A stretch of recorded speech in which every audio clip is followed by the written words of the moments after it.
유대인들이 보기에 별로 크지 않는 사람이 있어요. 그는 불택자요, 자로 보이고 또 선해 보이지도 않고 또 로마에서 파송한 군대이기 때문에 그렇게 귀하게 보이지 않는 한 사람이 있습니다. 고넬로라고 하는 사람을 다른 사람들은 그렇게 귀하게 보지 않았지만 하나님은 특별하게 귀하게 봤어요.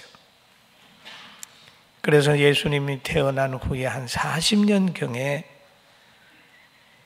가이사라의 지중해 연안에 있는 조그마한 항구 도시가 있습니다.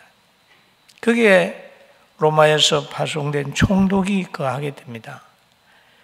그런데 그를 지키고 또 그 지역의 안정을 위해서 파송된 군대가 있어요. 경비대가 있는데 그 경비대의 인원은 한 600명 정도 됩니다. 그런데 거기에 백부장이니까 6분의 1이죠.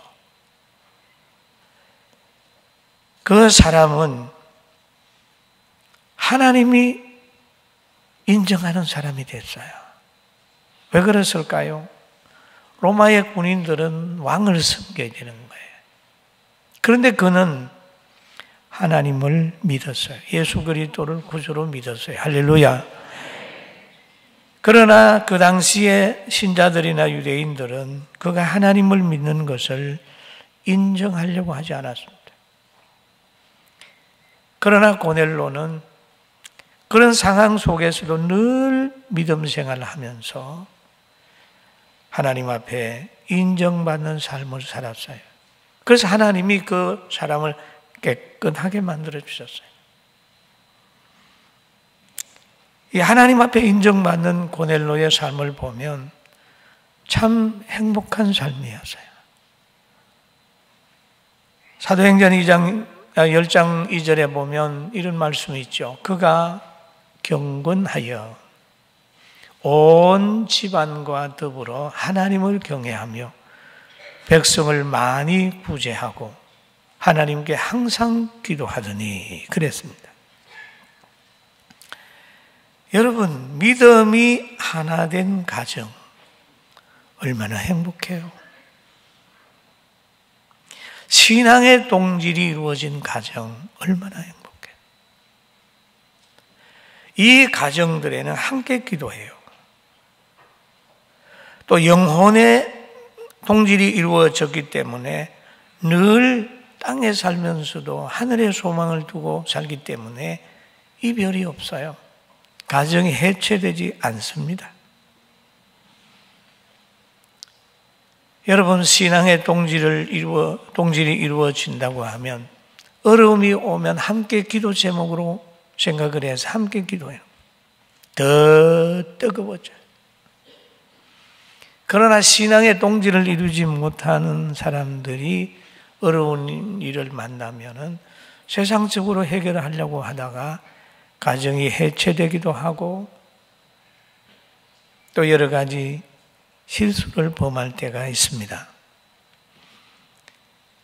그리고 뭔가 모임이 모여졌을 때, 가정을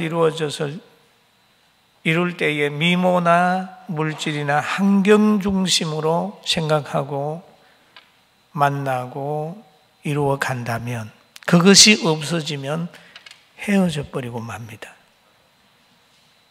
신앙의 동질이 있으면 깊은 대화를 할 수 있어요.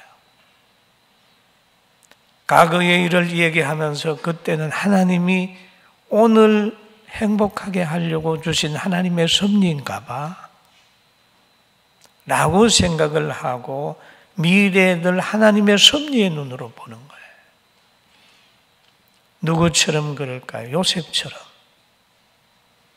형들이 자기를 그곳에 애굽에 팔았는데 나중에 가서 형들이 요셉 앞에 무릎을 꿇고 잘못을 고백할 때에, 두려워할 때에 형님들에게 그러는 거죠. 형님들이 나를 파는 것이 아니고 하나님이 이 흉년 가운데 형님과 아버지와 모든 사람들을 잘 공경하게 하기 위하여 하나님이 나를 애굽에 오게 하는 가정이었다고 얘기를 하는 거예요. 과거를 보는데 주 안에서 보니까 복수하지 않습니다. 그리고 현재를 보면서도 하나님께서 역사하시는데 미래의 큰 일을 나에게 맡겨주시기 위하여 오늘도 정금 같은 믿음을 길러주기 위하여 하나님이 저에게 시련을 주는구나 생각을 하면서 또 인내하고 견디는 거예요. 할렐루야. 아멘. 너무너무 귀해요. 미래를 볼 때에도 늘 믿음으로 기도를 하는 거죠. 그리고 가정에서도 마찬가지입니다. 내가 노인복지관 과거에 할 때 이렇게 자주 가서 어르신들하고 많은 대화를 했는데 어르신들 말씀 속에 이런 말이 들어 있습니다. 내가 자기를 어떻게 키웠는데, 내가 내 아들을 어떻게 키웠는데 그가 나에게 이렇게 대하다니 하고 분노에 차 있는 어른분들이 있어요. 여러분, 이런 분들도 믿음을 가지고 봤을 환경을 볼 때 과거로 한번 돌아가 보는 거예요.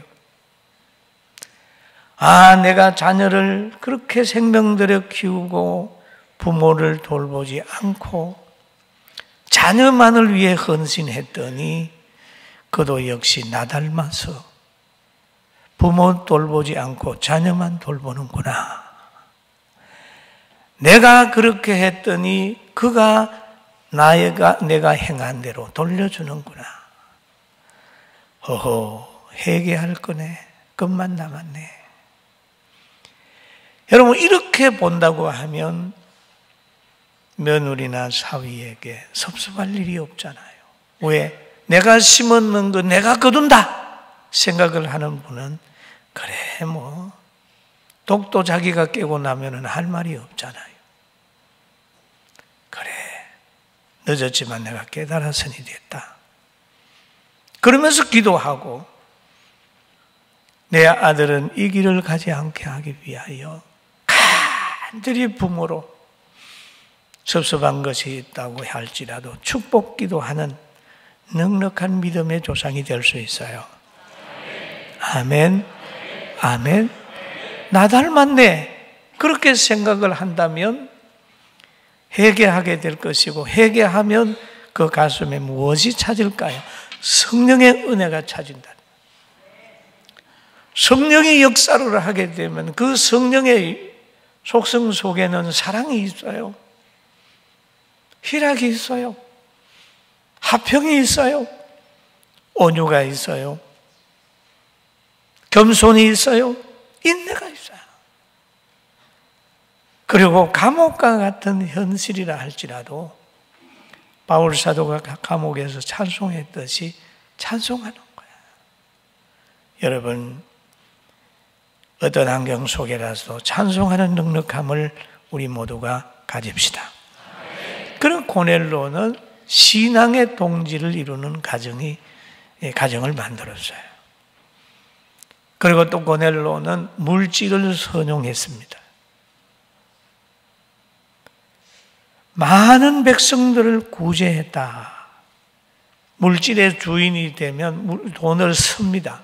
돈의 종이 되어버리면 돈이 시키는 대로 해요. 그래서 물질을 가지고 많은 사람을 구제했다. 나눌 수 있는 것은 굉장한 복이에요.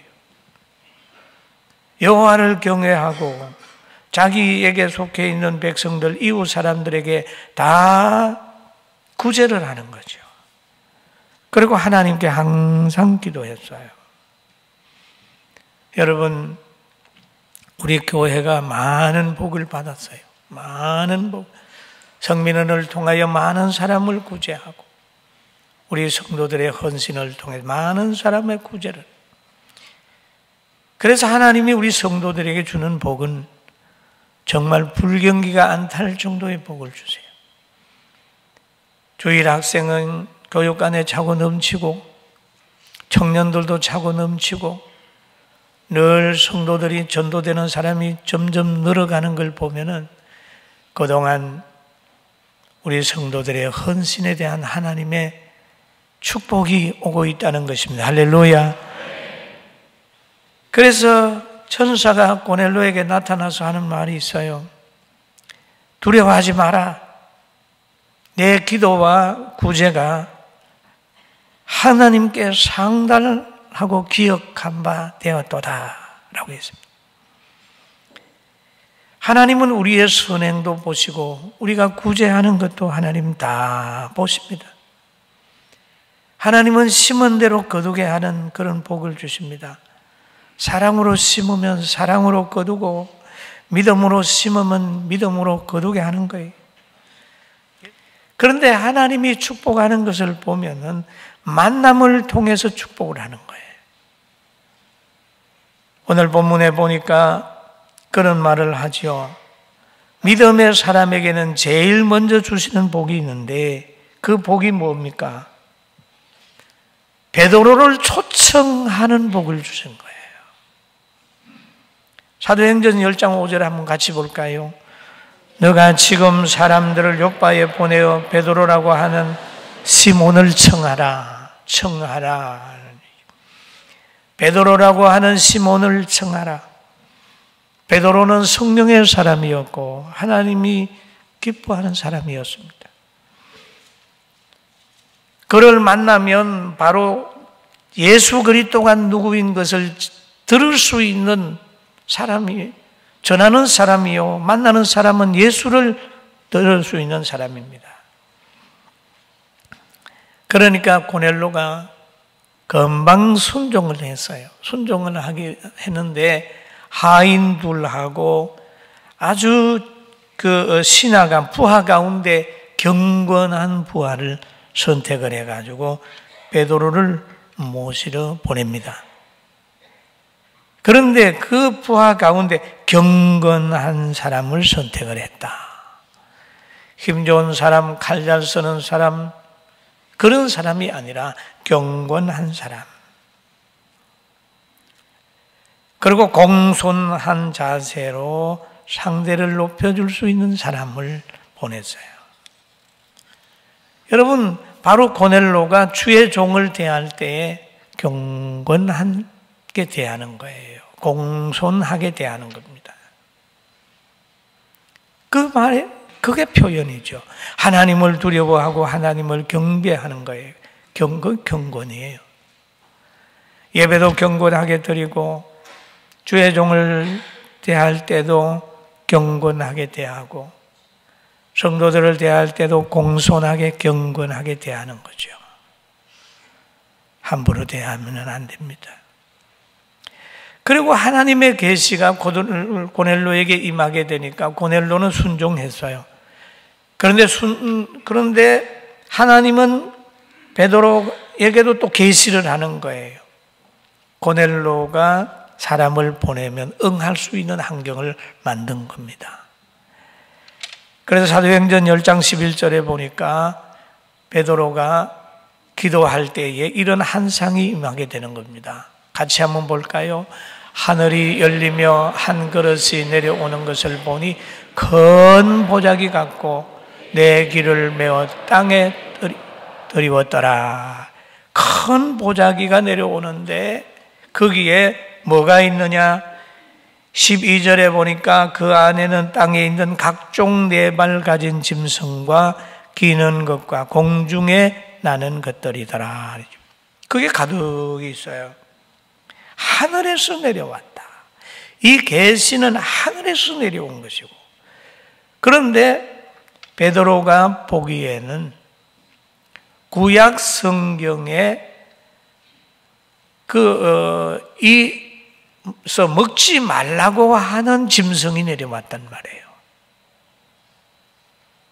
그런데 하나님께서는 또 소리가 있어 베드로야 잡아먹어라 그러는 거예요. 그러니까 베드로가 그 말을 듣고 하는 말이 베드로가 이르되 주여 뭐 하라고 그랬죠? 뭐 할 수 없나이다. 크게 한번 해. 뭐요? 아, 대단합니다. 그럴 수 없습니다. 왜요? 베드로가 구약에서 있는 것들을 아는 거예요. 유대인들이 늘 율법을 강의하잖아. 이런 고기 이런 거는 먹지 마라.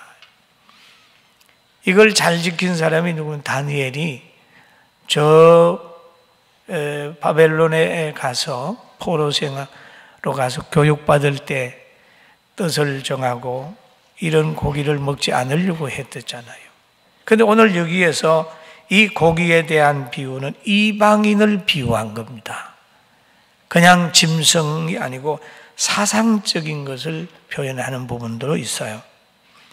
결코 그럴 수 없습니다 라고 얘기를 하니까 하나님이 말씀하시지요. 속되고 깨끗하지 않는 것을 내가 먹지 않겠나이다 라고 얘기를 하니까 하나님은 뭐라고 얘기를 합니까? 두 번째 소리가 있어 하나님이 깨끗게 하신 것을 내가 속되다 하지 마라 라는 얘기를 하죠.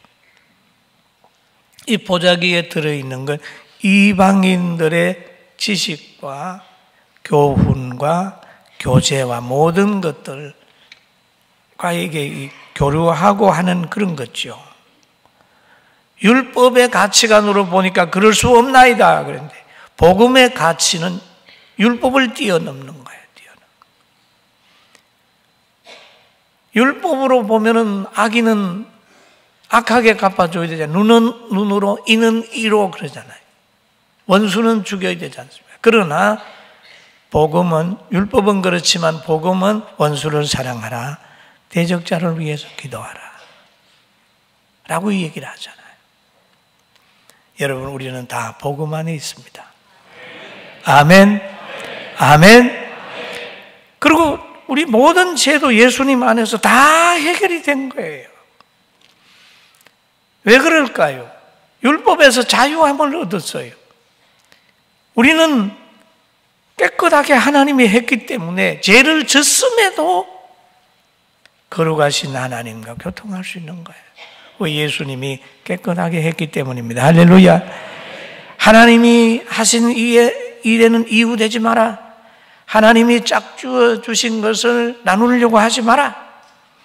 십자가 지고 가는 것이 우리의 길이라면 그 길을 인위적으로 벗으려고 하지 마라. 그렇죠. 하나님은 1차적으로 이 고넬로에게 복을 주는데 만남의 복을 주는 거예요.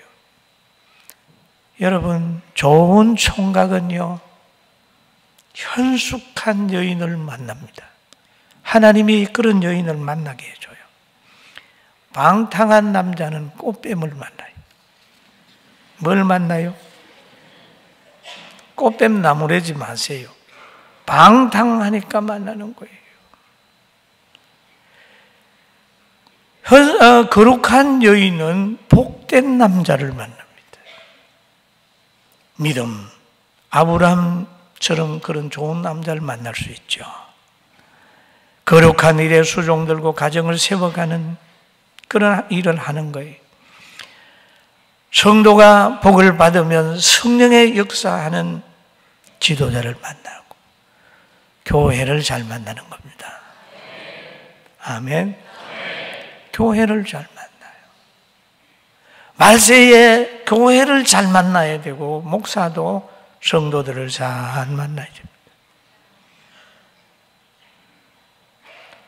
성도가 순수하지 못하면 늘 교회를 선택하면 가면 다 편이 갈라져 있고 싸우는 곳에 들어가면 거기에 마음에 들어가면 문제가 생길 수 있어요.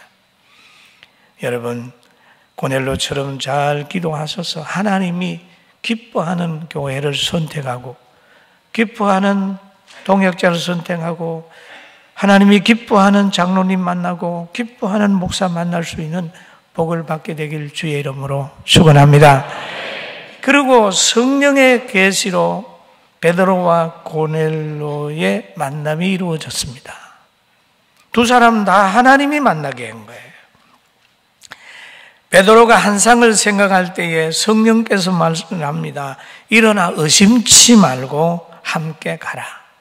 베드로에게 주신 하나님의 계시입니다. 베드로가 그 말씀대로 내려가서 고넬로가 파송한 이 사람을 만난 거예요. 무슨 일로 왔느냐 물어봅니다. 나를 초청한 자가 누구냐라고 하는 그런 의미의 질문을 할 때에 그 보내임을 받은 자는 사도행전 10장 22절에 이렇게 얘기를 하죠. 같이 한번 봅니다. 그들이 대답하되 백부장 고넬로는 의인이요 하나님을 경외하는 사람이라 유대 온 족속이 칭찬하더니 그가 거룩한 천사의 지시를 받아 당신을 그 집으로 청하여 말을 들으려 하느니라 라는 얘기를 하죠. 그러면 오늘 여기에 고넬로에게 속해 있는 하인이 보는 그 고넬로, 백부장을 표현하기를 의인입니다. 당신을 초청하러 보낸 사람은 의인입니다. 믿음으로 사는 사람입니다. 여러분, 군인이 신앙생활하는 건 쉽지 않습니다. 명령에 죽고 사는 군인입니다. 그런데 이방인이잖아요.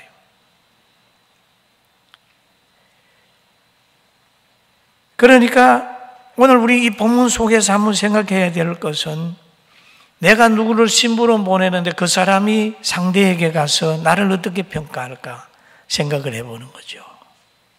자녀들이 나가서 아버지를 소개할 때 저희 아버지는 의인이고요, 여호와를 경외하고요, 참 우리에게 존경받고요, 훌륭한 부모입니다. 이렇게 얘기할 수 있으면 그 부모는 승리한 거죠. 여러분, 사업하는 사장님이 이제 사업을 잘 하십니다. 그런데 그 외에 가장이나 부장이나 실장이나 간에 가서 다른 사람에게 사장님을 소개할 때에 우리 사장님은 믿음도 좋고요, 참 진실하게 하나님 두려워하면서 삽니다. 그렇게 표현하는 사람도 있겠지만 우리 사장님은요, 교회에서는 직분자인데 회사만 오면 이상하게 바뀝니다. 술자리에 가면요, 술고래예요. 예배만 드리는 거지요, 삶이 전혀 안 따라줘요. 이렇게 얘기하면 골치 아프잖아요. 그런데 고넬로는 하나님께도 인정받았지만 자기와 함께 있는 사람들에게도 인정받았어요. 할렐루야. 그리고 함께 있는 사람들과의 말이 잘 통했어요. 그리고 보낼 때 이 하인들과 그 밑에 있는 사람을 보낼 때에 다 말하고라는 표현이 있죠. 커뮤니케이션이 잘 돼야 됩니다. 지도자는 밑에 있는 사람들하고 많은 대화를 하는, 부부 간에도 많은 대화를 하고, 형제들 간에도 두런두런 많은 대화를 하고, 신앙의 동질만 이루어진다면 여러분, 정갈이 우글거리고 독사가 우글거리고 세상에 고통이 많은 현실 거기에서도 그냥 능력을 가지고 짓밟으면서 찬송하고 살아갈 수 있는 여유가 생겨요. 아멘. 할렐루야. 이제 내일 모레는 3.1절이죠. 3.1절을 생각하면서 그 3.1절에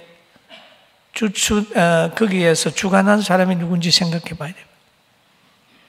우리 그렇지 않은 애국자입니다. 우리나라가 여기까지의 우리 교회들의 역할은 절대적이었습니다. 이제는 교회가 다시 일어나서 기도해야 되고 이 사회를 회복시켜야 됩니다. 할렐루야. 회복시켜야. 그리고 누구든지 여러분이 평가할 때는 복음으로 복음을 딱 기준으로 해서 평가를 해야 돼. 수소폭탄, 핵폭탄 했다고 좋아서 춤추는 사람이 아니라 그것을 통하여 이루어지는 고통이 백성들에게 얼마나 오는가 하는 것을 보는 눈을 가져야 되고, 오늘날 우리의 이기심이 바로 하나님의 영광을 얼마나 가리는지 다시 한번 생각해보고 하나님 앞에 바로 서가야 됩니다. 그리고 이제 우리가 기도해야 됩니다. 공통적으로 가정의 믿음의 동지를 이루기 위해서 함께 기도합시다. 할렐루야. 그리고 우리는 권력과 돈의 시녀가 되지 말고 그를 부릴 수 있는 주인으로 살고, 가난한 사람을 돌아보는 것은 우리의 사명인 줄 알고 성령의 역사 속에 나타나는 그 성령의 열매 가슴에 가득히 담고 오늘도 하나님을 찬양하면서 행복하게 승리하게 사는 우리 성도들 되길 주의 이름으로 축원합니다.